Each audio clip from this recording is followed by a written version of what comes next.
D-37 대선 예비 경선이 한창인 가운데 빅텐트의 당위성을 강조하고 있는 김재원, 김문수 캠프 미디어 총괄 본부장,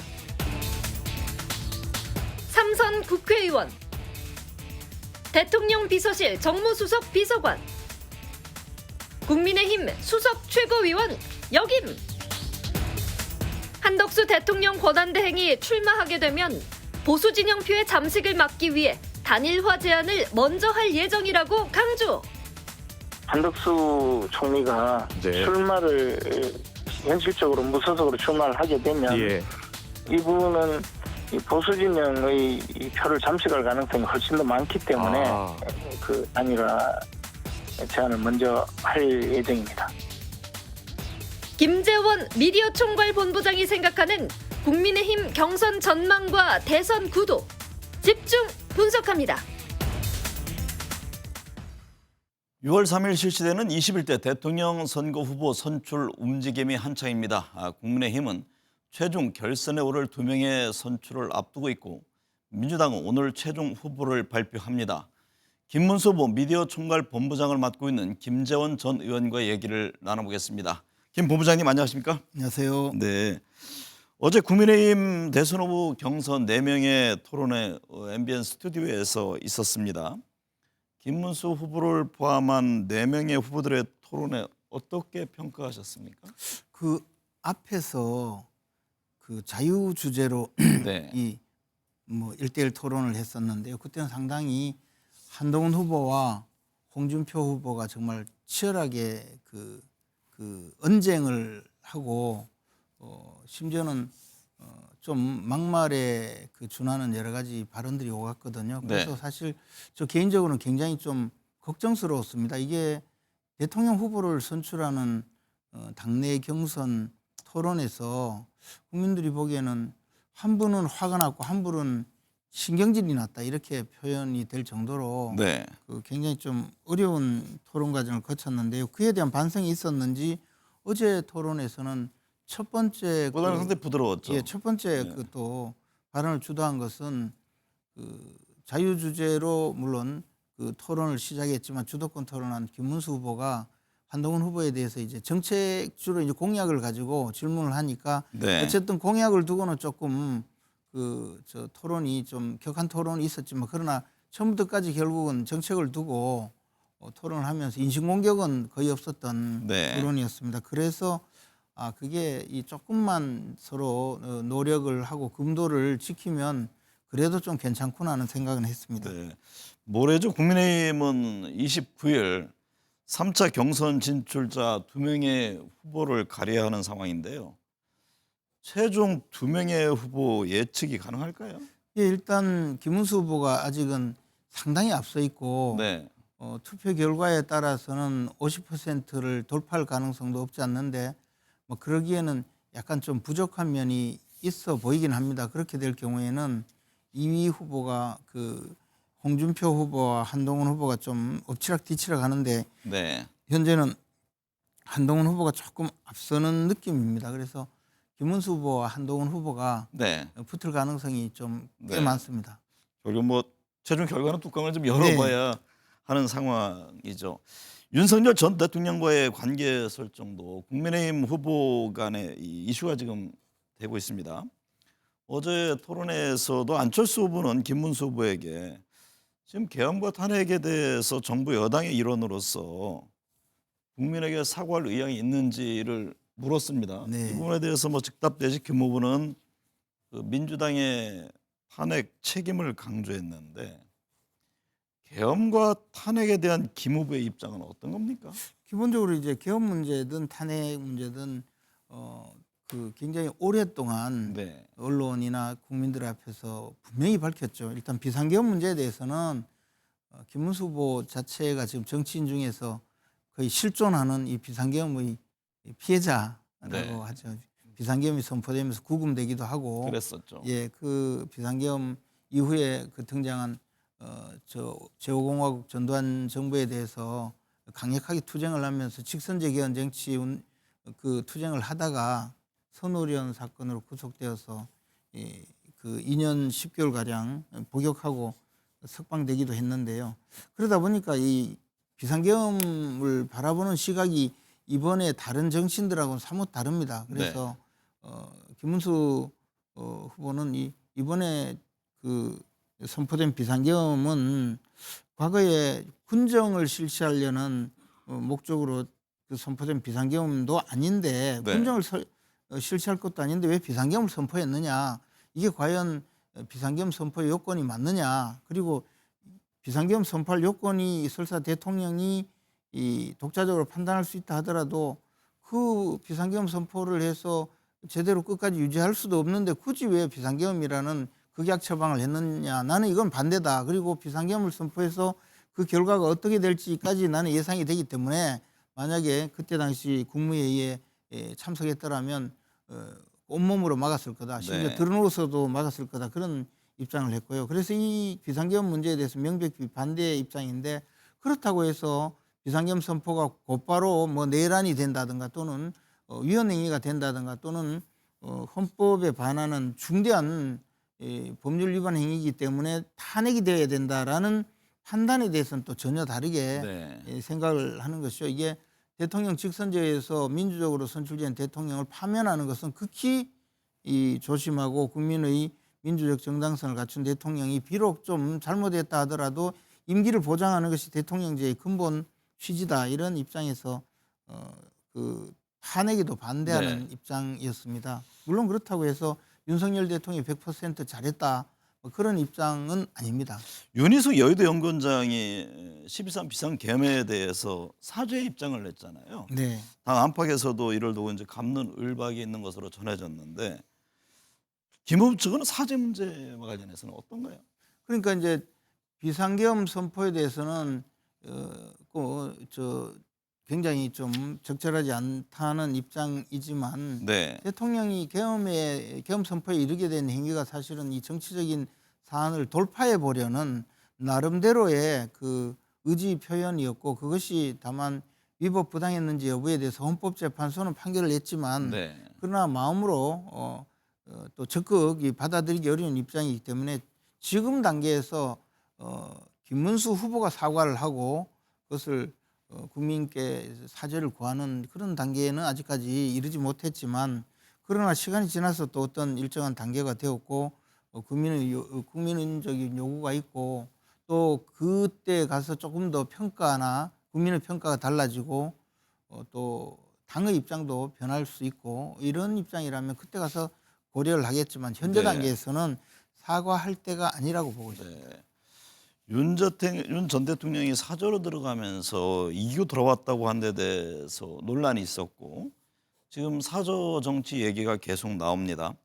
변호사들을 중심으로 신당 얘기까지 나왔고요. 윤 전 대통령의 움직임은 어떻게 보세요? 일단 윤석열 대통령이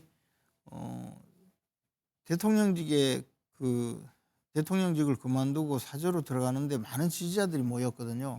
이런 상태에서 그분들에게 그래도 용기를 북돋아주고 또 감사 표시를 하는 과정에서 일종의 그 위로하는 차원에서 이기고 돌아왔다라고 하는 것은 그건 뭐 충분히 있을 수 있는 이야기죠. 실제 이긴 것은 아니죠. 당연히 그렇기 때문에 그것을 두고 뭐 이상한 평가를 막 하는데 저는 뭐 그런 점에서는 너무 과민한 반응이라고 생각이 듭니다. 그리고 사저 정치라고 하려면 실제 정치적인 어떤 그 움직임이 있어야 하는데 오히려 외부에서 윤석열 대통령의 지지자들이 정당을 만들겠다고 했을 때 그것을 만들지 못하게 좀 자제를 요청하고 있지 않습니까? 윤 대통령 개인 입장에서는 지금 어쨌든 재판을 받고 있는 입장이고 그것이 굉장히 또 개인적인 개인적인 좀 괴로움의 한 단계에 있는데 이런 상황에서 무슨 이런 사저 정치 이야기가 나오고 하는 것을 그렇게 즐겁게 받아들이지는 않을 것 같습니다. 그래서 저도 윤 대통령의 그 상황을 많이 지켜보고는 있지만 뭐 그런 사저 정치를 한다든가 이런 그 모습은 보이지 않고 있습니다.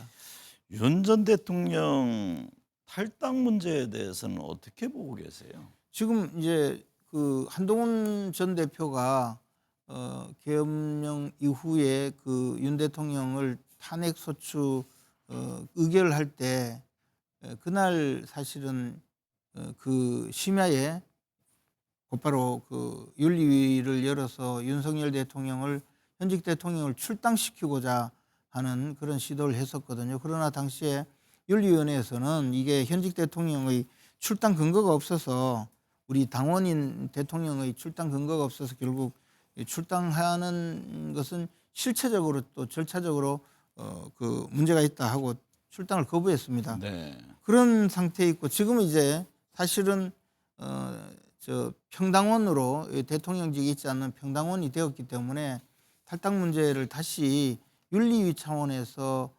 거론하려면 할 수는 있지만 당내 그런 움직임이 전혀 없습니다. 네. 그렇다면 결국 윤석열 대통령 스스로 이 당을 떠나는 경우 외에는 지금 탈당 문제를 거론할 네. 그런 단계는 아니라고 봅니다. 대선과 관련해서는 어떨까요? 윤 대통령이 당에 그대로 있는 게 득이 될지 아니면 당을 좀 쪽을 정리하는 게 나을지 그 점은 어떻게 보세요? 우리가 과거에는 특히 보수 정당이 이런 네. 문제가 있으면 조그마한 어떤 소위 건수만 있어도 탈당을 시키고 출당을 시키고 자진 탈당을 유도하고 해서 이런 네. 문제를 해결했는데요. 그렇게 해서 실제 해결이 되었느냐면 저는 뭐 별로 해결된 것 같지도 않고 국민들로부터 의리 없는 집단이라는 네. 그런 뭐 비판만 사실 받았거든요. 물론 초기에 출당을 시킴으로 해서 일종의 논란을 잠재우는 효과는 있을지 몰라도 이미 윤석열 대통령 문제는 그런 단계를 한참 지났거든요. 네. 그래서 저는 이게 탈당을 하든 탈당을 하지 않든 출당을 시키든 시키지 않든 뭐 결과는 별 차이가 없다고 봅니다. 네. 한덕수 대통령 권한 대행의 대선 출마가 임박했다는 얘기가 들립니다. 29일 3차 경선 진출자를 본 뒤에 뭐 30일 전격 사임할 것이다 이런 얘기가 나오는데요. 한덕수 총리 대선에 출마할까요?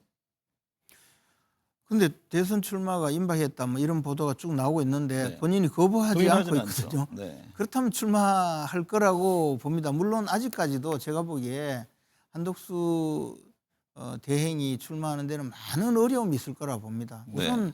국민 여론이 엄청 나쁘거든요. 네. 저는 대통령 출마하겠다고 하면서 국민들 과반수 이상 60% 이상이 반대 의견을 갖고 있는 특이한 후보를 처음 보거든요. 네. 또 하나는 한덕수 대행이 출마를 한다고 하는데 그 이유가 지지율이 높다는 게 유일한 이유예요. 네. 왜냐하면 대통령 권한 대행이 사실 대선을 안정적으로 관리해야 될 지위에 있는 분이 출마하는 것 자체가 비판 여론이 있는 데다가 그럼에도 불구하고 출마하겠다는 건 지지율이 높기 때문에 그것을 믿고 출마하는 건데 그 지지율이라는 것도 사실은 따져보면 우리 야당의 김문수 후보, 홍준표 후보 등의 지지율이 일부 그 잠식되거나 국민의힘 후보들이요. 예, 네. 나누어 가진 것이고 그것이 명백한 것이 이재명 대표와 한덕수 후보 양자 대결이나 삼자 대결로 나가면요. 한 번도 이겨보는 지지율이 없어요. 이거는 뭐냐면 한덕수 후보가 나온다, 한덕수 총리가 나온다 해서 특별히 선거 구도에 달라짐이 없다는 의미거든요. 네. 그런 상황에서도 출마를 하겠다고 하면 이 지지율을 믿고 출마하는 것인데 이 지지율이라는 것이 국무총리, 대통령 권한대행이자 국무총리의 지위에 있기 때문에 빚어지는 약간의 그 정치적인 위상 때문일 가능성이 있는데 만약에 출마 선언을 하고 나와서 일주일이 지나면 어떻게 될까? 그러면 또 전혀 다른 상황이 되기 때문에 궁극적으로 지금의 그 한덕수 권한대행이 보여주고 있는 정치 행보는 좀 사뭇 앞으로 출마 선언을 하고 나서는 다른 과정을 겪게 될 가능성이 저는 많다고 봅니다. 그런데 김문수 후보는 한덕수 총리와의 단일화에 처음부터 적극적이었습니다. 뭐 지금은 물론 홍준표, 한동훈, 안철수 후보도 한 대행과 단일화에 나서겠다 그렇게 입장을 지금 보이고 있는데요. 관련해서 이제 보수 진영의 빅텐트 얘기가 나옵니다. 범위와 대상, 방식 이게 어떤 걸 염두에 두는 겁니까? 보수 진영이 지금 좀 그 윤석열 대통령 탄핵 이후에 네. 진영이 위상이 쪼그라든 것은 사실이거든요. 그러나 우리 대한민국의 이 국민적인 정치 지형을 따져보면 보수 진영이 결코 그렇게 지금 그 소수파라든가 또는 진영 대결에서 약한 위치에 있지는 않다고 보거든요. 네. 그러면 이 허물어진 보수 진영의 위상을 바로 세우고 그리고 진영을 수습해서 다시 대한민국이 우뚝 서도록 만드는 그런 역할을 우리 국민의힘이 그 담당을 해야 하고요. 그러기 위해서는 당내에서 선출되는 대통령 후보가 이 중심이 되어야 되거든요. 네. 우리 당의 이제 대통령 후보가 5월 3일 선출이 되면 그 대통령 후보를 중심으로 해서 당장에 한덕수 국무총리가 출마를 하면 그분과의 단일화를 이뤄야 할 것이고 뿐만 아니라 사실은 장외에 있는 그 이낙연 전 총리 또 전병헌 의원이 이끄는 또 정당 그리고 더 나아가서 이준석 의원이 이끄는 개혁신당까지 모두 이렇게 포섭을 해가면서 결국 선거를 치러야 한다고 저는 믿고 있습니다. 그 과정이 지난한 과정이 될 것이고 그 과정에서 많은 문제점이 있겠지만 우리 어릴 때 한참 어릴 때 신나게 봤던 만화 영화 보면요. 로버트 태권보이 이런 게 있어요. 네. 막 이 하나씩 이 인체가 합해지면서 괴력을 발휘하는 그런 과정이 있는데 사실 이번 대선은 이 민주당은 이재명 대표가 어떻게든 자신의 사법위기 그러니까 교도소에 언제 갈지 모르는 이 상황을 극복하기 위해서 대선에 자신이 끊임없는 노력을 거쳐서 후보가 되고 대통령 선거에 승리해서 이 자신이 교도소 갈 수 있는 위험을 줄여보는 그 과정이겠지만 우리 보수 진영에서 가용 자원 국민들에게 내세울 수 있는 모든 자원들이 모두 합쳐지는 과정을 거쳐서 이 합체화가 되고 그 중심에 국민의힘의 대통령 후보가 우뚝 서 있다면 네. 그리고 진영이 하나로 뭉쳐질 수 있다면 강력한 후보가 될 것이고 그를 통해서 대통령 선거에서는 반드시 승리할 수 있는 길이 열린다고 봅니다. 그 확장성 등을 감안해서 어느 후보 중심으로 이제 빅텐트가 이루어지느냐 이 점이 중요할 텐데 일각에서는 이 김문수 후보가 한덕수 대선 출마에 마중물 역할을 하는 것 아니냐 이런 얘기가 들리던데요. 어떻게 들으시고 계세요? 물론 김문수 후보는 한덕수 대행이 정치권에 발을 담그게 하는 그런 역할을 할 겁니다. 왜냐하면 한덕수 대행의 입장에서 네. 자신이 그냥 독자적으로 무소속으로 대통령 선거에 출마해서 그 6월 3일까지 완주하겠다는 생각은 아마 꿈에도 생각하지 않을 겁니다. 네. 자신도 자신이 갖고 있는 일정한 지지율을 기반으로 해서 국민의힘 후보와 합체가 되어서 국민의힘 지지 세력과 함께 모아서 대통령 선거에 나가려는 사실 개인적인 욕심이 있을 거거든요. 그러니까 무소속 상태로 할까요? 아니면은 국민의힘 안으로 들어와서 할지 아니면 뭐 또 신당 얘기까지 하여튼 나오던데. 뭐 여러 가지 가능성이 있겠지만 국민의힘 후보가 되려면 적어도 두 가지 방법이 있습니다. 하나는 지금 당장 국민의힘에 입당을 해서 어떤 형태로든 국민의힘 경선에 변칙적으로든 참여를 해서 국민의힘 후보가 되는 지금은 거죠. 이미 타이밍이 지난 것 아닌가요? 그런데도 또 뭐 이 공상과학 소설을 쓰는 분은 네. 이제 이 한덕수 총리가 입당을 하고 국민의힘 후보가 선출이 되면 그분과 다시 2차 경선을 치르는 그런 주장을 하는 분이 있는데 우리 당의 당헌 당규상 불가능합니다. 네. 그리고 공직선거법상도 맞지 않죠. 그렇다면 무소속으로 출마를 해서 이 야권 후보 이재명에 대항하는 보수 진영 단일 대오를 구성하기 위해서 국민의힘에 선출된 후보와 국민의힘에 선출된 후보가 김문수 후보라면 김문수 후보와 단일화를 통해서 그렇게 해서 출마를 하는 방법인데 이때 가장 큰 문제는 우리 당에서 만약에 김문수 후보가 당선되면 큰 문제가 없지만 한덕수 후보가 당선이 된 경우에 국민의힘은 이제 대통령 후보를 낼 수가 없고 네. 당 차원에서 지원을 하기가 불가능해집니다. 네. 그래서 대선에서 성공 가능성이 낮아지죠. 그리고 그 다음에 이런 경우에 개혁신당이라든가 또는 이낙연 전 총리, 뭐 정세균 총리, 김부겸 총리를 중심으로 하는 새로운 뭐 정당 이야기가 있는 이런 분들이라든가 여러 가지 이 장외에 있는 분들과의 단일화가 불가능해질 겁니다. 네. 어쨌든 그런 과정이 있을 수가 있고요. 그래서 이게 그 논리적이든 또는 실체적이든 김문수 후보가 중심이 될 수밖에 없거든요. 네. 그래서 한덕수 후보는 김문수 후보를 보고 아니, 정치권에 들 수 있죠. 한덕수 총리가 뭐 후보 중심이 되는 것은 염두에 두질 않으시는 듯합니다. 방법이 없지는 않습니다. 그래서 네. 뭐 그것은 이제 앞으로 해야 될 텐데 어쨌든 마중물이 되는 것은 국무총리에서 사퇴해서 네. 사임하고 정치권에 뛰어드는 것은 김문수 후보가 국민의힘 후보가 되었을 때만 가능한 것이죠. 왜냐하면 홍준표 후보나 한동훈 후보가 국민의힘 대통령 후보가 되면 그분들은 단일화 생각이 사실은 별로 없는 분들이라고 생각이 듭니다. 네. 지금까지 단일화 이야기를 아주 거부하다가 이제 득표 전략의 하나로 단일화하겠다라고 이야기하지만 사실 성향으로 봐서 그분들이 한덕수 후보와 단일화할 가능성이 저는 없다고 봅니다. 그래서 그렇게 되면 한덕수 후보는 나와서 무소속으로 끝까지 가든지 아니면 그냥 포기하든지 이런 단계로 가야 될 거라고 생각합니다. 어쨌든 그나마 김문수 후보는 처음부터 단일화를 하겠다고 예고를 했고 또 단일화에 진심으로 임하고 있기 때문에 한덕수 후보께서는 김문수 후보가 국민의힘 후보가 되면 대통령 출마를 결행할 거로 생각됩니다. 현재 여론조사를 보면 가상 대결에서 뭐 양자든 삼자든 이재명 후보에게 국민의힘 후보가 큰 표 차이로 지금 뒤지는 걸로 나옵니다.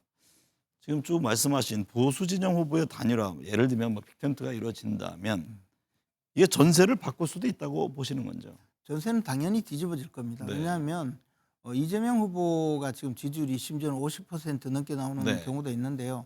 지금 이제 국민의힘이나 또는 보수 진영에서는 이재명 후보를 신경 쓸 겨를이 없습니다. 당내 경선을 통하거나 지금 당내 경선 중이고 그나마 과거와는 달리 우리 당의 그 당내 경선 과정에 상대방을 비방하거나 비난하는 경우는 크지 않습니다. 네. 그래서 경선이 끝나더라도 그 경선의 이 상처가 그렇게 크게 남지는 않을 상황으로 보이는데요. 그렇게 해서 이 보수와 또 좌파 진영의 이 일대전이 형성이 된다면 그러면 우리나라의 보수 진영과 이 좌파 진영의 진영 대결은 아직도 보수 네. 진영이 우위에 있습니다. 네. 지금은 이재명 대표가 얼마나 위험한 인물인지에 대해서 잠시 우리가 그 국민들께 그 상황에 대한 메시지 관리를 하지 못하고 있는 상황이기 때문에 국민들께서 잠시 좀 관심을 두지 않아서 그럴 뿐이지 이 1대1 대결 구도만 형성되면 또 우파의 승리가 예견되고 네. 있습니다. 근데 이준석 개혁신당 후보는 그 단일화 등에 대해서 분명히 선을 긋거든요. 지난번에 김문수 후보도 좀 한총리와는 다르지 않냐 이런 입장을 냈는데 함께 할 수 있을까요? 굉장히 좀 어려운 문제입니다. 그리고 그러나 이제 이준석 후보도 보면 과거에 많은 이야기에 나는 쉽게 단일화하지 않는다. 현금 박치기만 할 거다. 네. 윤석열 대통령 도왔다가 피해만 입었다. 뭐 이런 피해의식이 강하기 때문에 단일화를 하려고 해도 그 과정이 아주 어려울 거라고 생각이 드는데요. 또 하나는 한덕수 총리의 경우에 출마를 하더라도 입당을 하든지 또는 무소속으로 있을 텐데 그러면 이게 단일화 작업이라는 것이 사실 후보 당사자의 결심만 있으면 그 다음에 이제 어떤 규칙을 가지고 어떤 게임 룰로 단일화를 할 것인가가 그 논란이 될 뿐이거든요. 근데 네. 이준석 후보의 경우에는 이미 정당을 만들어 있기 때문에 여러 가지 정당과 정당이 이 통합을 할 것인지 아니면 연정을 할 것인지 문제가 남아 있기 때문에 상당히 복잡한 과정을 거쳐야 합니다. 그러나 결과적으로는 이준석 후보가 그 우리 당에 선출한 예컨대 김문수 후보에게 흡수 통합되는 과정이 가장 바람직하지 않는가라고 네. 보수 진영의 이 단일 대우를 바라는 많은 국민들은 그렇게 생각할 거라고 봅니다. 이준석 후보 입장에서는 발끈할 것 같습니다. 그래서 네. 그것은 뭐 제 개인 생각이 아니고 많은 국민들이 아마 네. 그렇게 생각하지 않을까. 전광훈 목사도 대선에 출마하겠다는 입장을 밝혔습니다. 국민의힘이 뭐 극우와 이런 논란도 있었는데 이 전광훈 목사도 그러면 만약에 빅텐트가 펼쳐지면 함께 해야 되는 그런 세력으로 보고 있는 건지요. 근데 이제 정광훈 목사도 사실 자유통일당인가 이 정당을 그렇죠. 만들어서 네. 활동을 하고 있고 나름대로 상당한 체계를 갖추고 있는 분이거든요.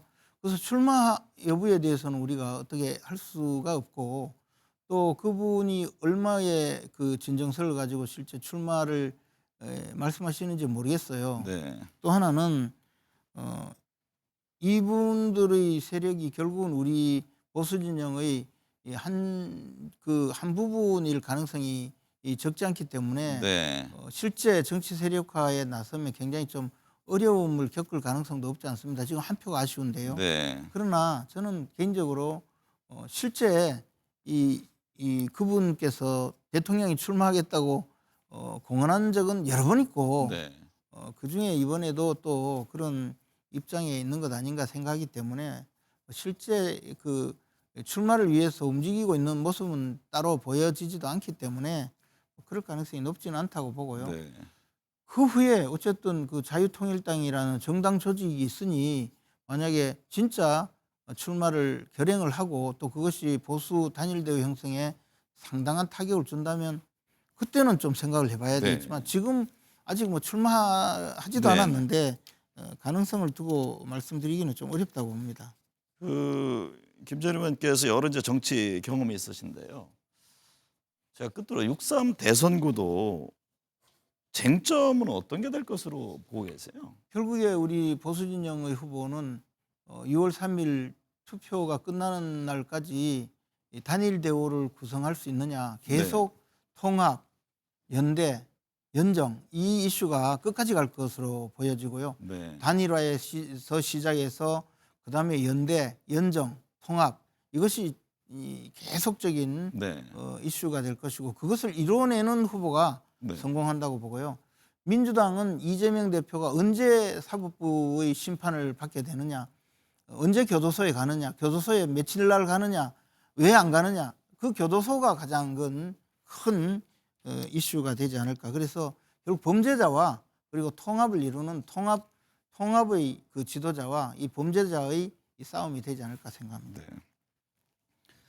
선거는 축제의 장이라는 말이 있습니다. 각 당의 최종 대선 후보가 이번 주에 결정납니다. 이번 21대 대선 새로운 정치 문화 속에서의 멋진 경쟁을 기대해 봅니다. 오늘 함께해 주셔서 감사합니다.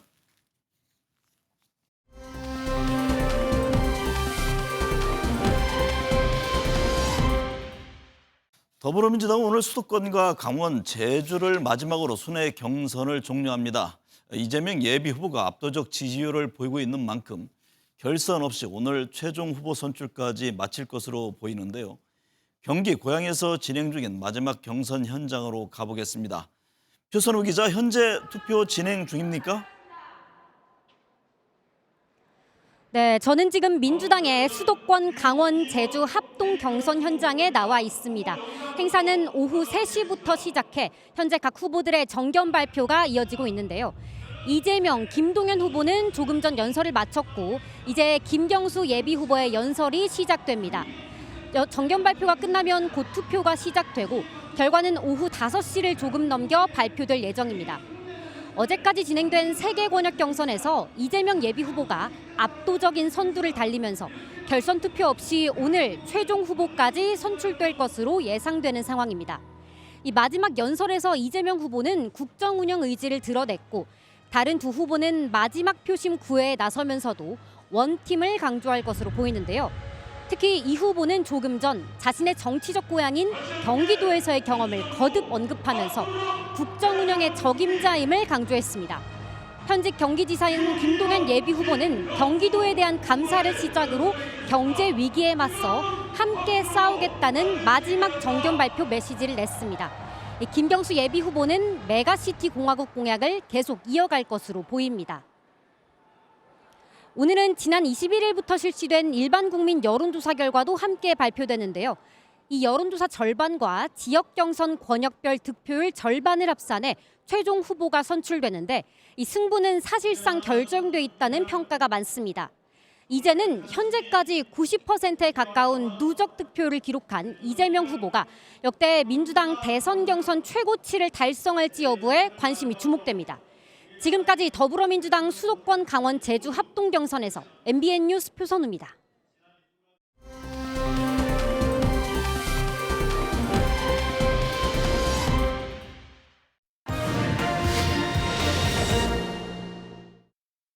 네, 정치권 현안 짚어보겠습니다. 정우김 전 새누리당 의원, 박진영 민주연구원 부원장 나오셨습니다. 두 분 어서 오십시오. 안녕하세요. 박 부원장님, 더불어민주당 대통령 선거 최종 후보자가 잠시 뒤에 발표됩니다. 이재명 후보 경선 득표율이 지금 90% 정도인데요. 결선 투표 없이 이재명 후보의 본선행 거의 활식시되는 그런 상황이죠. 네, 뭐 어떤 분들은 투표율이 이렇게 높이 나오느냐 이야기를 하는데요. 뭐 북한처럼 강압하는 것도 아니고 과거처럼 뭐 매수하는 것도 아닌데 왜 이렇게 표가 몰리느냐? 네. 그거는 민주당과 지지자들의 정권 교체에 대한 열망이 높기 때문에 그렇습니다. 열망이 높을 때는요, 되는 후보 쪽으로 몰아주자라는 대세론이 더 세게 작동할 수밖에 없습니다. 네. 아마 그런 흐름들이 이재명 후보 쪽으로 당원들의 표심이 몰리고 그다음에 여론조사도 압도적으로 앞서가는 그런 이유가 되지 않나 그런 네. 생각이 듭니다. 결국은 윤석열 대통령 탓입니다. 네. 정우김 전 의원님, 이재명 후보의 호남 경선 득표율이 88.69%입니다. 호남 지역은 지난 대선 경선 때 유일하게 1위를 놓쳤던 곳인데 이번 호남에서의 높은 득표율 어떻게 해석하시는지요? 그런데 지난 대선 경선 때는 문재인 정부 하에서 맞수라고 일컬어지던 이낙연 후보와 대결을 하는 상황이었기 때문에 네. 1위를 놓쳤던 것이고요. 지금은 민주당과 민주당 지지자들 사이에서는 대세론의 쐐기를 박는 지금 그런 결과가 어찌 보면 자연스러울 수 있다라고 보여지고요. 단지 투표율이 호남이 다른 뭐 영남이라든지 또는 충청 지역보다는 조금 낮은 것은 사실이거든요. 네. 그렇기 때문에 이 호남이라는 지역은 민주당의 정치적 기반이면서 실제로 또 호남이 나름대로 그 견제 역할을 하는 그런 이중적인 구도를 가지고 있습니다. 요번에 이 경선을 보면은 별로 흥미가 유발되지 않을 정도로 처음부터 정해져 있었다라고 해도 과언이 아닌 경선이 민주당 네. 경선이었습니다. 박 부원장님, 최근 지지율을 보면 이재명 후보 지금 꾸준한 상승세입니다. 양자, 삼자 대결에서도 압승을 하는 것으로 나오고 있고요. 중도 확장 전략, 이른바 우클릭 행보 등이 영향을 준 겁니까? 네, 초반에는 어쨌든 이게 윤석열 검찰 독재 정권이니까 국민들도 핍박받았다는 생각을 갖습니다. 거기에서 가장 핍박받은 사람이 누구냐? 이재명 야당 대표다. 네. 그래서 이제 우리 국민들이 이재명 대표에 대해서 감정이입을 한 겁니다. 그러다 보니까 이제 결속력이 높아지는데 그 이후로는 정책 행보가 굉장히 의미가 있었다. 네. 뭐 우클릭도 있지만요. 사실은 좌우를 가리지 않는 실용적 접근이다. 이렇게 보시는 게 좋을 것 같은데요. 예를 들자면 뭐 노란봉투법이라든가 양곡관리법 이런 부분들은 노동자들인가든가 농민들을 위한 법이기도 합니다. 네. 반대로 반도체라든가 AI, 그다음에 성장 정책, 그다음에 뭐 금투세 문제, 종부세 문제 이런 또 세금 문제들은 또 오른쪽으로 향하는 행보입니다. 예를 들자면 이런 것 같아요. 안철수라는 정신이 극중주의라고 하면서 운동장에 줄을 그어놓고 양옆을 다 배제하고 막 줄 위로만 싹 억지로 걸어가지 않습니까? 네. 근데 반대로 이재명 대표는 라이트 윙도 쓰고 레프트 윙도 쓰고 운동장을 넓게 하면서 국민적인 지지도가 지금 넓어지고 있지 않나 뭐 그런 좀 해석이 가능합니다. 네. 정우김 의원님, 대법원이 이재명 후보에 대한 공직선거법 위반 사건에 대해 지금 속도를 내고 있다고 하는데요. 배경을 두고서는 엇갈립니다. 대선 전에 이게 어떤 변수가 될 수 있을까요? 국민적 관심이 높고 또 지금 그 공직선거법 위반에서 2심 재판 결과를 받은 후보가 지금 매우 중요한 후보로 뛰고 있는 상황에서 네. 대법원으로서 불확실성을 제거한다라는 차원에서 의미가 있다라고 보여지고요. 대법원의 결론이 변수가 되려면 그 일각에서 기대하는 그 파기 자판이 선거 전에 나온다면 그게 엄청난 변수로 선거판을 흔들어댈 수 있을지는 모르겠으나 네. 그 사실 범부의 상식이라는 점에서 볼 때 대법원이 전원 합의제로 법의 양심에 따라서 판단하는 거에 대해서 왈가왈부하는 것이 지금 의미가 없다라는 생각이 들고, 그런 점에서 이 전원 합의제로 결정을 했을 때 민주당 일각에서 그 볼멘 소리가 나오는 거는 조금 아쉽고 유감이다라는 생각이 들었습니다. 네. 박 부원장님, 박지원 민주당 의원은 이재명 후보가 무죄 확정이라는 걸 정통한 소식 등으로부터 들었다고 밝혔는데요. 이 부분은 어떻게 보십니까? 글쎄요, 뭐 저는 뭐 정통한 소식통이 없어서 모르겠습니다만 네. 본인의 확신이 아니신가 싶은데요. 저도 이제 대부분 쪽의 이야기를 들어보면요. 첫 번째는 이게 전원 합의체로 바뀐 게 워낙 국민적 관심사가 그 중대한 사건이기 때문에 그렇다. 네. 그리고 두 번째는 헌법에 있는 표현의 자유라는 것과 정치인의 말의 자유에 대한 기준을 정해야 되겠다. 이른바 이제 대법원 판례를 만들고자 한다. 뭐 이런 이야기 정도는 나오는 것 같아요.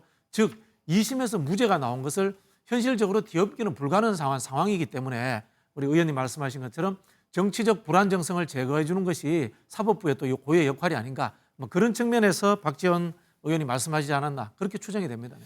정우겸 전 의원님, 그 국민의힘에서는 오늘과 내일 대선 2차 경선 진출자를 지금 가릴 선거인단 투표 국민 여론조사가 진행됩니다. 어제 이제 MBN 주간으로 열린 사체 토론회 이른바 뭐 찬탄파 두 후보, 반탄파 두 후보 토론을 벌였는데요. 전체적으로 어떻게 보셨어요? 유혈이 낭자하는 이전 투구 같다는 느낌을 받았습니다. 네. 그러니까 이전 투구라는 내용 속에 소위 도그 파이트라 그럽니까? 그런 의미가 들어가 있잖아요. 그래서 사실은 이 경선이 민주당에 비해서 상당히 흥행과 흥미를 일으킬 것이다라는 기대가 있었는데, 실제로 찬탄 반탄이라는 쟁점은 말할 것도 없고 그 서로 논쟁을 벌이는 과정에서 오히려 국민의힘 지지자들도 상당히 그 유감스럽고 또는 그 심지어는 자괴감마저 드는 그런 내용의 토론이 있어서 아쉽고요. 사실은 이 4명의 후보들이 실제로 내가 주인공이다, 내가 제일 잘 나갑니다를 말하기 전에 이 불리한 구도를 어떤 식으로 유리하게 만들 수 있는지에 대해서 필요하다면 살신성인이라도 하는 모습을 보여주는 것이 네. 보수 정당을 지지하는 사람들에게 좀 더 힘이 되었지 않았을까라는 아쉬움이 남습니다. 네. 박 부원장님, 윤석열 전 대통령의 파면을 둘러싸고도 이 구도가 좀 명확했습니다. 사과를 하겠냐 이런 질문에 입장이 다 달랐는데요. 근데 중도층을 의식해서일까요? 최근에 보면은 전보다는 좀 사과에 대해서 전향적인 듯해 보입니다. 아마 뭐 전략적으로 본선에 진출하면은 이 중도층들이 표를 의식해야 되니까 전향적으로 사과에 대해서 좀 뉘앙스가 달라졌습니다만은 네. 저는 사실요 이게 뭐 선거에서 집권을 하고 안 하고의 문제를 떠나서 내란에 관한 부분이라면 당이 쪼개지는 게 맞다고 봐요. 그렇지 않겠습니까? 네. 이게 불법 쿠데타를 동의하느냐 동의하지 않느냐 이 정도면은 정치적 생명을 걸어야 되는 문제 아닙니까? 네. 근데 이걸 지금 그냥 말로서 전략적으로 뉘앙스의 차이다. 이것만으로 저는 해결이 안 된다라는 생각이 들고요. 아니면 차라리 이 논쟁을 하지 말든가요. 네. 뭐 그런 부분에서 아직도 국민의힘의 대다수는 윤석열 내란에 대해서 공범적인 의식을 갖고 있다라는 비판을 피할 수 없다고 봅니다. 저는. 한덕수 대통령 권한대행과의 단일화를 놓고도 이제 긍정적인 입장으로 선회하는 모습인데요. 원래 처음에는 김문수 후보만 빼고는 모두 반대했었는데 어제는 안철수 후보를 제외하고는 모두 찬성하는 입장으로 지금 바뀌고 있네요. 이게 지지자들의 입장에서 그 선회를 한 배경을 찾을 수가 있는데요. 네. 일단 그 보수 지지자들 중에는 지금 이렇게 그 탄핵의 과정에서 여러 가지 정치적인 위기를 지금 경험하고 있는 상황에서 경제 사회적으로 한국이 하나의 기로에 처해 있다라는 그런 그 우려가 상당히 큽니다. 그런 차원에서 실용적으로 경제를 아는 사람이 차라리 행정가로서 국정 운영을 하는 것이 어떠냐. 네. 여기에 더해서 비록 윤석열 정권 하의 국무총리 출신이었지만 그래도 계엄에 대해서는 매우 비판적인 입장을 취했다라고 생각하는 것 같습니다. 그러다 보니까 4명의 후보 입장에서는 지지자들이 저렇게 생각하는데 나중에 경선 안 하겠다 그러면 지금 당장 지금 4명 중에 2명을 가르고 2명 중에 1명을 가르는 경선에서 나중에 그 후보 단일화를 한덕수 대행이 출마했을 경우 안 하겠다 그러면 표에 지장이 있을 거라는 판단을 좀 하는 게 아닌가 이런 네. 생각이 들고요.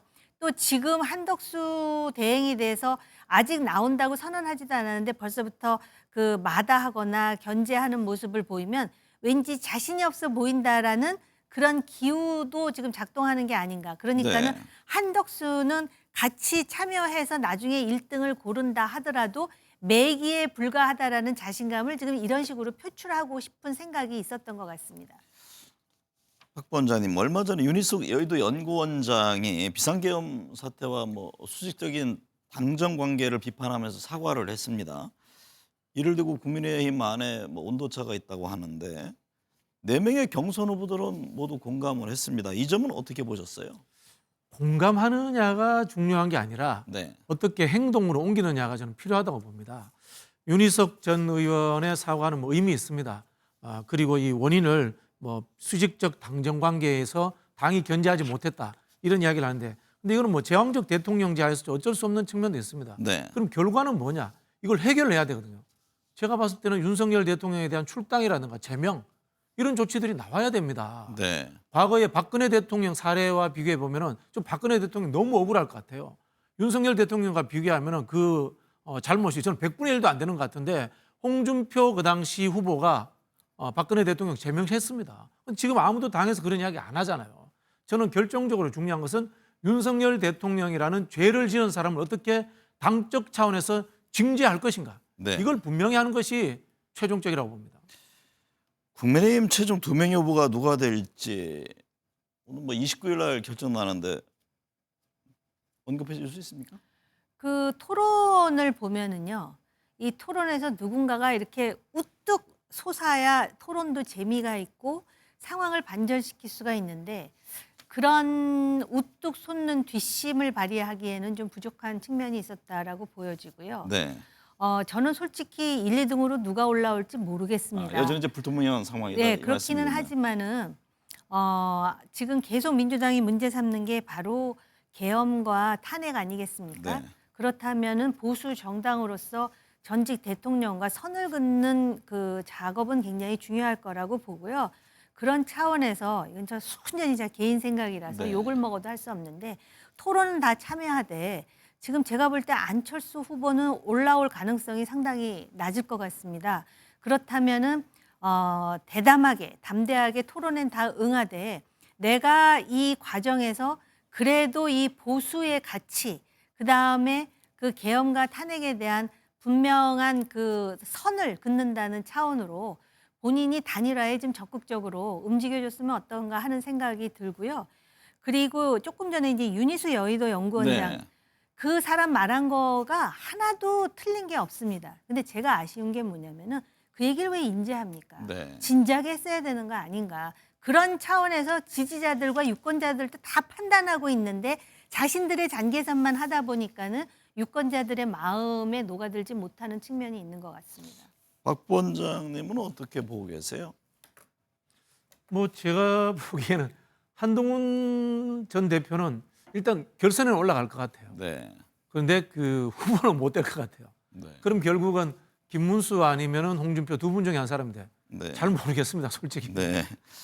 알겠습니다. 정의김 전 의원님, 한덕수 대통령 권한대행에 출마 선언을 임박했다는 얘기가 나옵니다. 29일 국민의힘 후보자 2명 선출을 지켜본 뒤에 30일 출마 의사를 밝히지 않겠느냐 이런 전망이 나오는데요.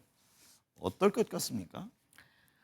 솔직히 지금 29일 최종 후보자 선출을 지켜본 뒤 30일 날 나오겠다는 거 아니에요?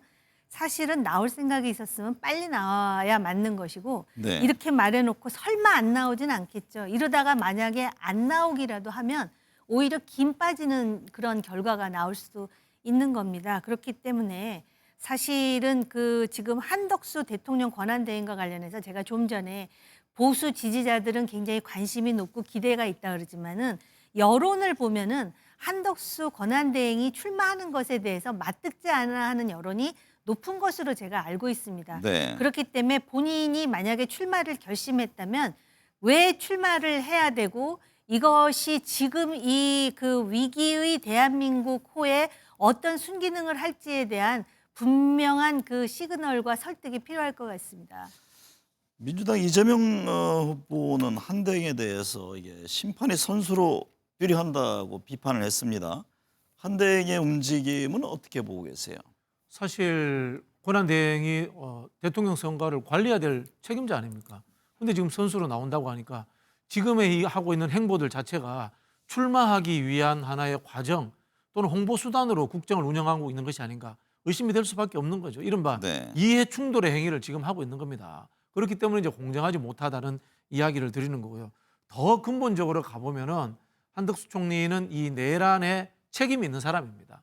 우리 보통 이제 건물 같은데 화재 책임자를 뭐 정, 부 이렇게 정합니다. 근데 이 정이라는 사람이 오히려 화재를 막아야 될 사람이 건물에 불을 질렀다고 칩시다. 네. 그럼 부라고 하는 사람은 나는 불을 안 질렀기 때문에 책임이 없습니까? 이 사람도 화재 책임자였는데 분명히 책임이 있는 겁니다. 그런 입장에서 봤을 때 윤석열의 내란에 책임 있는 사람이 이렇게 염치 없이 정치 행보를 하는 것이 아닌가라는 비판을 받을 수밖에 없는 겁니다. 한덕수 대행 출마론과 함께 지금 뭐 개혁신당 이준석 후보, 뭐 새미래 민주당 이낙연 전 총리까지 아우르는 이른바 반명 빅텐트론 얘기가 나오잖아요. 뭐 성사 가능성 어떻게 보세요? 저는 뭐 어렵다고 봅니다. 네. 첫 번째 어려운 이유는 이재명 대표 지지율이 너무 높게 나와요. 네. 세 사람이 합쳐서 이길 수 있다라는 가능성이 있으면은 수단 방법을 가리지 않고 저는 뭐 할 수 있는 가능성이 있다고 보는데 세 사람이 합쳐도 이기지 못하기 때문에 쉽지 않다. 그리고 이 사람이라는 것이 장기판의 말처럼 마음먹은 대로 움직이는 게 아닙니다. 개인의 욕망이 작동하는데 네. 이 네댓 사람이 함께 다니라는 것이 현실적으로 가능할까라는 부분이 있는 것이고요. 그리고 솔직히 말씀드리면은 이런 류의 빅텐트 프레임으로 해서 후보 만든 사람이 윤석열입니다. 그래서 나라 망했잖아요. 네. 이런 정체성 불명의 텐트는 치지 않는 것이 좋다고 봅니다. 정의기 의원님 생각은 어떤가요? 지금 이준석 후보는 단일화든 빅텐트든 관심이 없다 이렇게 거듭 선을 긋고 있잖아요. 그러면 이준석 후보가 만약에 추진하더라도 최종 단일화의 변수가 되는 겁니까? 본인이 최종 변수로서 뭔가 괄목할 만한 인상을 주기 위해서는 이준석이 들어가지 않은 상황에서의 빅텐트와 그다음에 민주당 후보 간의 경쟁률 차이가 오차범위 아닌데 여기서 이준석이 합류함으로써 상황을 반전시킬 수 있을 때 네. 이준석의 가치가 빛나는 겁니다. 근데 만약에 그럴 가능성이 있다면은 그걸 하려고 할 것이고요. 그럴 가능성이 없다면은 활용점정이 되지 않는 것 아니겠습니까? 본인의 입장에서 생각을 해보면은 여러 가지 잠재력과 능력을 보여줬기 때문에 정말 그 상당히 큰 정치인으로서 본인이 떠나온 정당에 다시 금이 환영해서 접수하는 것이 최종의 목표일지는 모르겠지만 지금 그런 정도로 여건이 무르익지 않은 데다가 본인이 그 자그마한 개혁신당에서도 여러 가지 지금 내용을 지금 겪고 있는 것으로 알고 있거든요. 그래서 제가 볼 때는 단일화의 변수가 되면서 이준석이라는 확실한 그런 어떤 기억을 남길 수 있는 상황이 아니라면은 상당히 신중할 것 같다라는 생각이 듭니다. 윤석열 전 대통령의 부인 김건희 여사에 대한 검찰 수사가 본격화하는 듯합니다. 도이치모터스 주가 조작 사건 재수사, 뭐 명태균 씨 공천 개입 의혹, 또 건진법사 목걸이 수수 의혹까지 검찰 수사한다고 하는데 어떻게 보고 계세요? 뭐 그나마 수사가 시작됐다니까 다행입니다만은 저는 검찰은 이제까지 왜 안 했는지에 대해서 그 원인을 설명하고 난 뒤에 시작을 해야 된다고 봅니다. 예를 들자면 이창수 서울중앙지검장 등이 도이치모터스 수사 관련해서 무혐의 처리했지 않습니까? 그 과정에서 이른바 핸드폰을 맡기고 수사했다. 이런 비판까지 받았는데요. 거기에 대해서는 왜 설명을 안 합니까? 그럼 다시 지금 이 시기에 김건희 여사를 수사하겠다는 것은 대통령직에서 물러났고 이른바 힘이 빠졌으니까 수사하겠다라는 검찰의 비겁함이 그대로 드러나는 것 아니겠습니까? 저는 그런 부분에서 검찰이 결국은 윤석열이라는 자신들의 선배는 수사하지 못하면서 김건희라는 사람을 타겟으로 삼아서 검찰 조직의 앞으로의 안위를 위해서 이런 것들을 적극적으로 하는 그림을 그리고 있다. 이런 오해를 저는 살 수밖에 없는 상황이다. 뭐 이런 생각이 들고요. 그래서 검찰을 믿을 수 없기 때문에 특검으로 가야 된다는 이야기를 다시 드리고 싶습니다. 검찰의 김 여사 관련 수사 등등이 대선 전국에도 일정 부분 영향을 줄까요? 아무래도 뭐 지금도 이 수사뿐만이 아니라 여러 가지 뭐 목걸이에다가 뭐 관봉 화폐라든지 뭐 여러 가지 얘기가 나오잖아요. 네. 영향을 주는 측면이 있기 때문에 국민의힘 경선을 지금 하고 있지만 후보들은 선을 분명히 그어야 된다라는 주장을 제가 하는 것이고요. 네. 제가 지금 이 서울중앙지검이 아쉬운 부분은 뭐냐면은 애초에 말입니다. 이 주가 조작과 관련한 이슈가 나왔을 때 차라리 그때 문제를 해소해서 이게 만약에 기소감이라면은 그때 기소를 해서 문제를 털었으면은 오늘날과 같은 이런 심지어는 그 뭡니까 계엄에 이어서 탄핵까지 가는 이런 전국으로 비화되지 않았을 수 있었을 텐데라는 가정법적인 이야기이긴 하지만 아쉬움이 매우 크게 남습니다. 네. 두 분 말씀 감사합니다.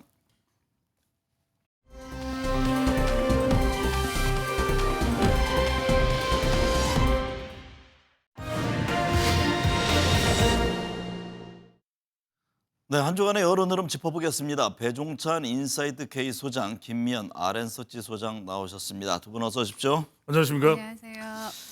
대선 주자 여론부터 살펴보겠습니다. 배 주장님, 갤럽, NBS, 리얼미터 조사를 보면 이재명 민주당 후보 지지율이 압도적인 걸로 확인할 수 있습니다. 이 후보 지지율이 NBS에서는 40%를 넘었고 리얼미터에서는 50%를 넘겼는데 지난주 조사에서의 대선 후보 여론 흐름 어떻게 보셨습니까? 대세론이라고 봐야 되겠죠. 우리가 이제 선거에서 대세론 이야기가 나오는 것은 양자, 또 삼자, 다자 대결에서도 2위와 큰 차이를 볼 때 보통 이제 대세론 이야기를 합니다. 연령대별로 보면 20대와 70대 이상을 제외하고는 우세한 결과 대체로 또 지역별로 보더라도 TK 지역을 제외하고는 거의 모든 지역에서 이재명 후보가 우세한 결과 이 조사 결과가 앞으로 이제 대선 끝까지 이어질지 어떨지는 지켜봐야 되겠습니다. 지금 현 시점에서는 대세론의 네. 결과로 나타나고 있습니다. 김미연 소장님, 갤럽 조사를 보면 이재명 민주당 후보가 국민의힘 후보들과 양자 대결에서도 과반이 넘는 지지율을 얻은 것으로 나타났습니다. 지금까지 대선 중에 한 후보가 다자 대결과 양자 대결 모두 압도적인 지지율을 받는 그런 사례가 있었습니까?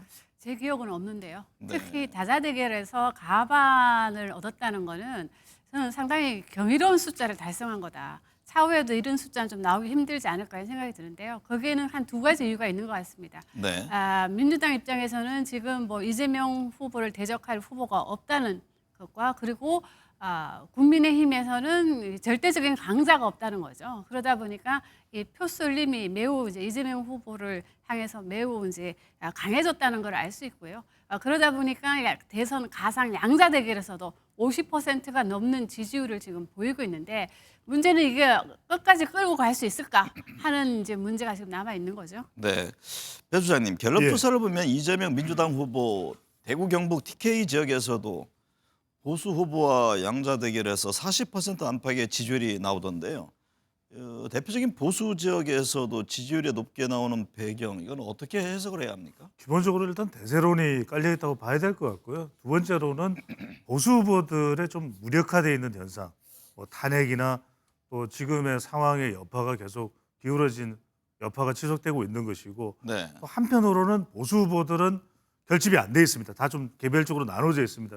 그 현상도 있을 테고 세 번째로는 이재명 후보가 중도 보수를 표방한 것도 영향이 된다고 봐야 되겠죠. 계속해서 본선 후보로서 지금 뭐 경선에서도 공약을 발표하고 있는 상황이기 때문에 중도층 유권자층들을 집중적으로 흡수한 결과로 보입니다. 네.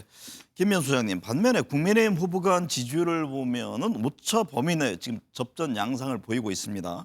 많은 후보가 나온 만큼 이게 보수층 표심이 나눠지고 있다고 봐야 합니까? 그렇다고 봐야 될 것 같습니다. 첫째, 이제 보수층들의 표심이 상당히 지금 분산되어 있는 걸로 보여지고요. 또 하나는 이제 한덕수 대행의 효과라고 볼 수 있겠죠. 한덕수 대행이 지금 출마 선언을 하지 않았지만 그래도 나올 가능성이 있기 때문에 한덕수 후보를 넣었을 때와 안 넣었을 때 상당히 네. 후보들 간의 지지율 지금 차이가 나거든요. 그런 관점에서 봤을 때 한덕수 효과 때문에 더욱더 국민의힘 후보들의 지지율이 지금 상당히 출렁이는 것이 아닌가 보여지고 있는데, 그럼에도 불구하고 이제 어제까지 이제 오늘부터 지금 이제 여론조사가 여론조사 지금 하죠. 실시가 되고 있고, 그리고 어제까지 지금 양자 토론이 있었는데, 저는 그 어제까지 쓴 토론이 상당히 이번에 결과에 좀 영향을 미치지 않을까, 지금 그런 생각이 좀 듭니다. 네. 보수층 후보 지지율을 다 합쳐도 이재명 후보 지지율에 못 미치는 결과가 나오는데요. 이 같은 흐름이 최종 투표일까지 뭐 이어질지 아니면 어떤 변화가 있을지 그 점은 어떻게 보세요? 프레임 전환이 없다고 본다면은 이어질 수밖에 없을 것이고요. 내부 변수는 별로 보이지 않습니다. 내부 변수라는 것은 국민의힘 또는 탄핵 국면의 전환, 이게 이제 내부 변수일 텐데, 만약에 이제 외부 변수가 있다면 네. 변할 수 있는 것일 텐데, 외부 변수가 이런 겁니다. 경제 상호 관세, 또 미국 프레임, 그러니까 이제 트럼프, 이게 이제 이른바 프레임 전환인데, 지금의 프레임으로는 뭐 계속 이어질 수밖에 없지만 프레임 전환이 이루어진다면은 변할 수 있는 가능성은 열려 있습니다. 그래서 한덕수 권한대행이 국민의힘 후보들이 있음에도 불구하고 지지율이 올라가고 주목하는 현상이 바로 그런 외부 변수, 네. 프레임 전환에 대한 기대감으로 보입니다. 김 소장님, 이런 가운데 이재명 민주당 후보가 호남 경선 득표율 88.69%로 압승했습니다.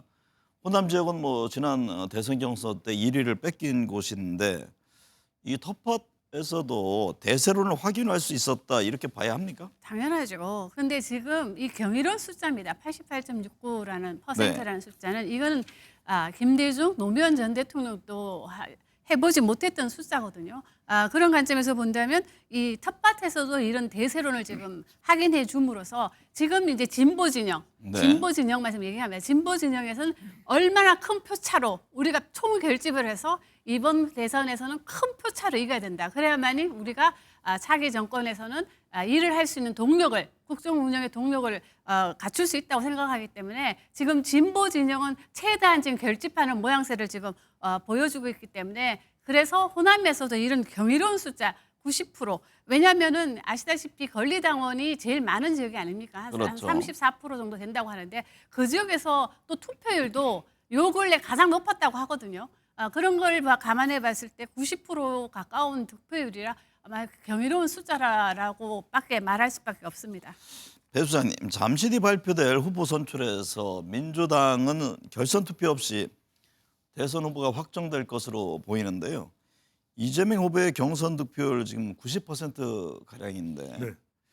과거 대선을 포함해서 어떤 후보도 뭐 달성하지 못한 이런 기록이라고 하던데 어떤 배경으로 이해를 하세요? 가장 큰 이유는 지금의 탄핵 국면 여파겠죠. 네. 교체다 교체. 절대 이건 놓쳐서는 안 된다.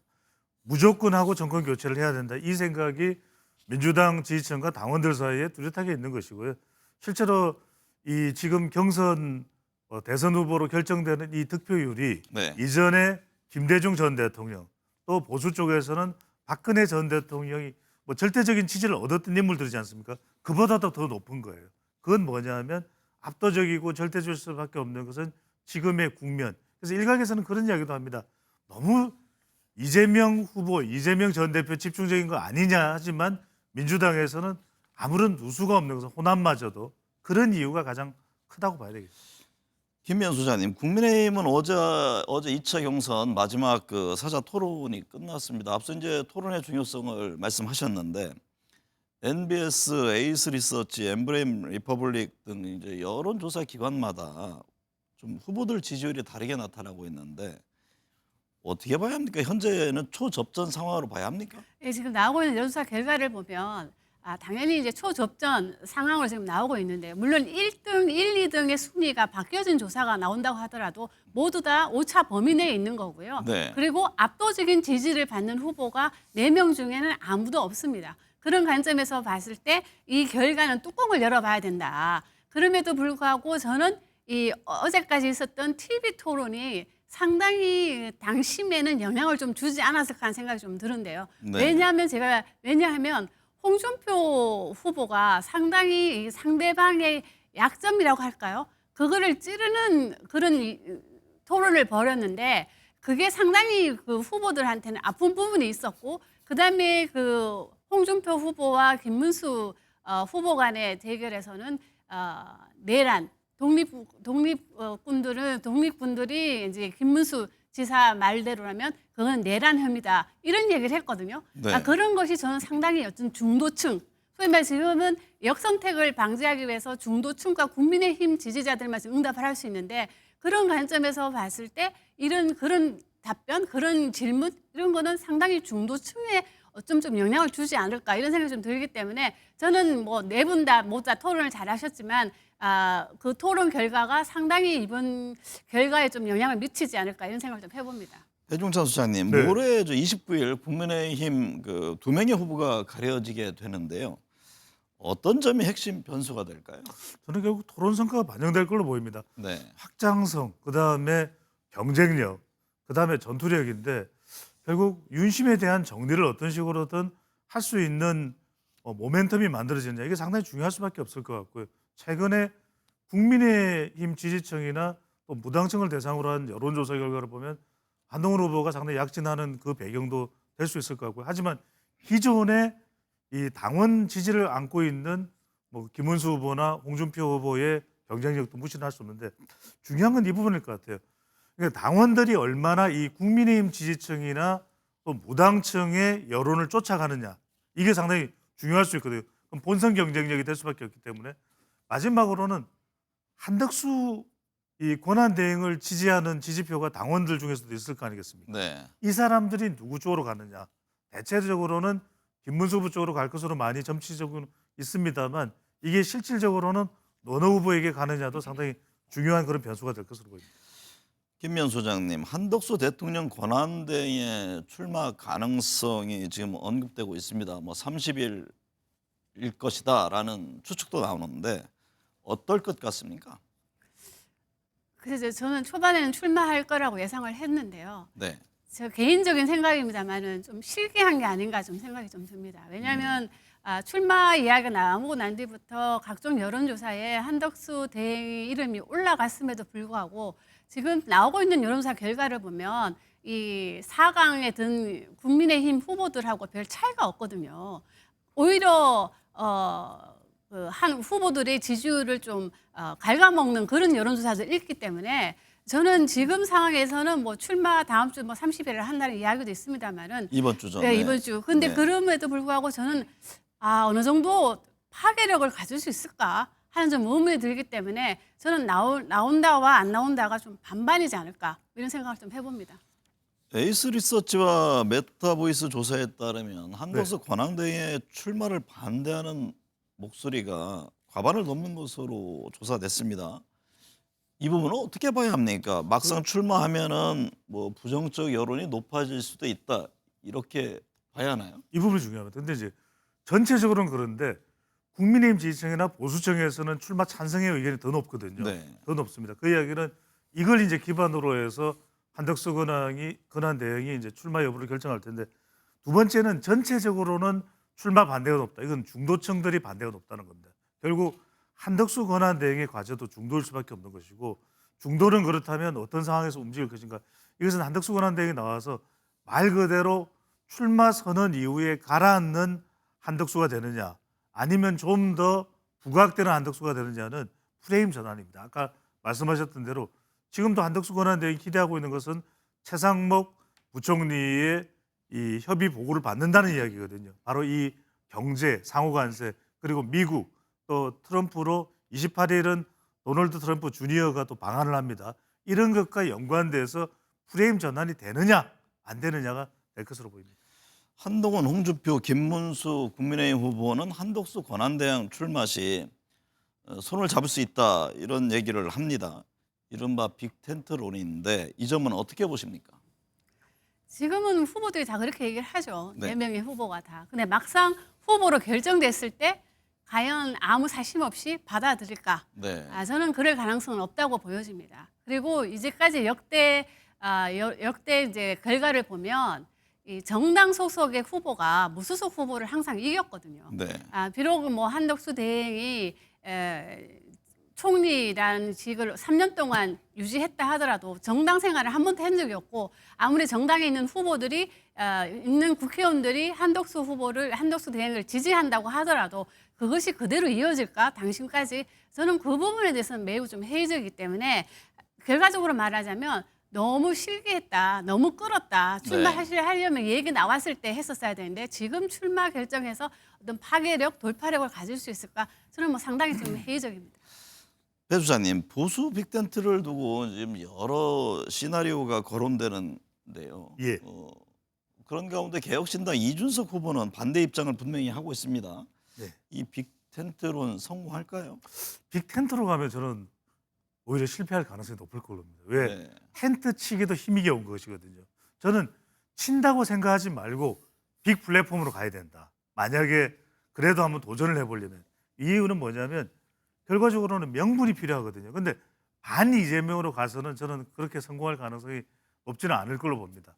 두 번째, 명분이라는 건데 이런 거죠. 중도층을 바꿀 수 있어야 되는데 그러려면은 개헌 또는 어떤 정치 구조를 변화시키는 공동내각, 그다음에 윤석열 정부에서 실망했던 이런 소통 정부에 대한 기대감 반영, 이런 것들이 있어야 될 것 같고, 이준석 개혁신당 대선 후보에 대해서는 제가 이런 말씀드리겠습니다. 제가 이전에 진행했던 한 프로그램에서 이준석 당시 이 국민의힘 전 대표에게 신당 가능성이 0%라도 0.1%라도 있느냐고 했을 때 없다고 했거든요. 네. 근데 신당 창당을 했습니다. 네. 저는 막판에 선택을 할 사람이 준 스톤이다. 이렇게. 네. 김미연 수사님, 검찰이 김건희 여사의 도이치모터스 주가 조작 재수사를 결정했습니다. 이 부분에 대한 여론은 어떻습니까?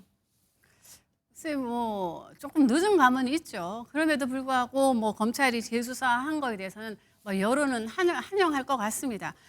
그런데 저는 지금 이것이 검찰이 본인의 의도는 그렇지 않다고 생각합니다만은 결국은 대선에 지금 관여하는 모양새가 된 거예요. 네. 그렇다면 이 선거가 계속 진행되는 동안 검찰 조사, 김건희 여사에 대한 검찰 조사와 윤석열 전 대통령에 대한 재판이 결국은 국민의힘에게 상당히 악재로 작용할 수밖에 없다는 거죠. 네. 그런 관점에서 본다면 지금 하는 거는 뭐 늦은 감은 있지만 잘 됐다고 하지만 국민의 입장에서는 그다지 반길 일은 아니겠죠. 배 수사님, 검찰이 문재인 전 대통령을 뇌물수수 혐의로 기소했습니다. 이 사안은 선거에 어떤 영향을 줄까요? 지금 대선 전국에서 민주당 지지층 결집 효과로 이어질지 아니면 부정적 흐름으로 갈지 어떤 전망이세요? 약간에도 민주당 지지층 결집도 있겠죠. 그렇지만 저는 네. 별 영향 없다. 네. 그리고 변수도 별로 안 될 거다. 제발 이런 말씀 드리고 싶은 게 누구를 대상으로 하는 수사든 신속하게 또 오해 사지 않게 또 성역 없이 진행돼야 마땅할 것으로 보입니다. 네. 김미연 수사님, 이 새 정부 대통령실을 어디에 둘 것이냐, 뭐 청와대 복귀에 대한 응답자가 많이 나오던데 이 부분도 대선의 관심사가 됩니까? 저는 뭐 관심사가 될 거라고는 보여지지만 네. 그러나 지금 뭐 유력한 주요 후보들은 대부분 다 청와대 복귀를 얘기를 하고 있습니다. 여당도 그렇고 야당도 그렇고 그런 관점에서 본다면 지금 갈 수 있는 곳 선택지는 3군데밖에 없는데 그래도 가장 편한 곳이 청와대 복귀이기 때문에 저는 뭐 차기 정권은 뭐 청와대에서 시작하지 않을까 뭐 이런 생각을 좀 해봅니다. 대선 37일 남았습니다. 예. 가장 주목해서 봐야 할 일정이나 변수는 어떤 게 있을까요? 이번 주 일정으로 보면 국힘 후보가 두 명이 누가 되느냐가 상당히 좀 주목할 수밖에 없을 것 같고요. 네. 또 하나는 이제 도널드 트럼프 주니어 방안인데 뭐 별 대수롭지 않을 수도 있고 과연 그 방안이 어떤 메시지를 줄지 좀 주목해 볼 필요는 또 있을 것 같고요. 또 한덕수 권한 대행이 30일 출마설이 있으니까 과연 출마할지 여부도 지켜볼 필요가 있을 것으로 보입니다. 김미연 소장님은요? 저는 이제 이재명 후보의 대법원 허들을 어떻게 넘길 것인가. 저는 그 사법 리스크가 지금 남아 있는 가장 큰 이 변수라고 지금 보여지고요.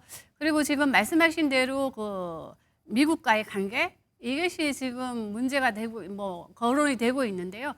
저는 개인적으로 왜 한덕수 권한 대행이 왜 이번에 교황님의 장례 미사에 가지 않았을까? 네. 갔다면은 자연스럽게 트럼프와도 뭐 회담도 할 수 있었고 뭐 그렇다면 본인에서 약간 플러스 요인이 생길 수 있었을 텐데 뭐 좀 그런 아쉬움은 있지만 저는 이제 남아 있는 가장 큰 변수는 대법원 판결이라고 네. 생각합니다. 네, 오늘 두 분 말씀 감사합니다.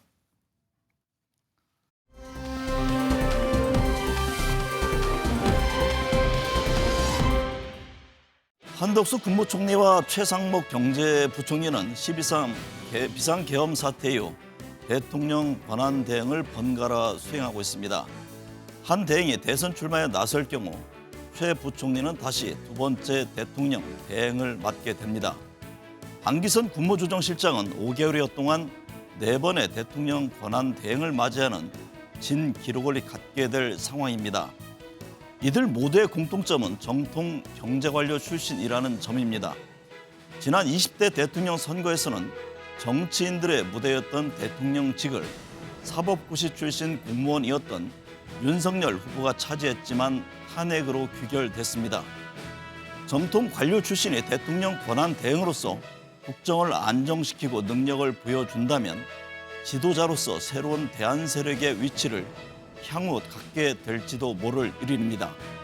하지만 헌법재판관 임명과 한대행 출마 등을 둘러싼 작금의 논란을 보면 지도자로서의 능력과 소신, 신뢰 등의 면에서 높은 점수를 받기가 쉽지 않아 보입니다.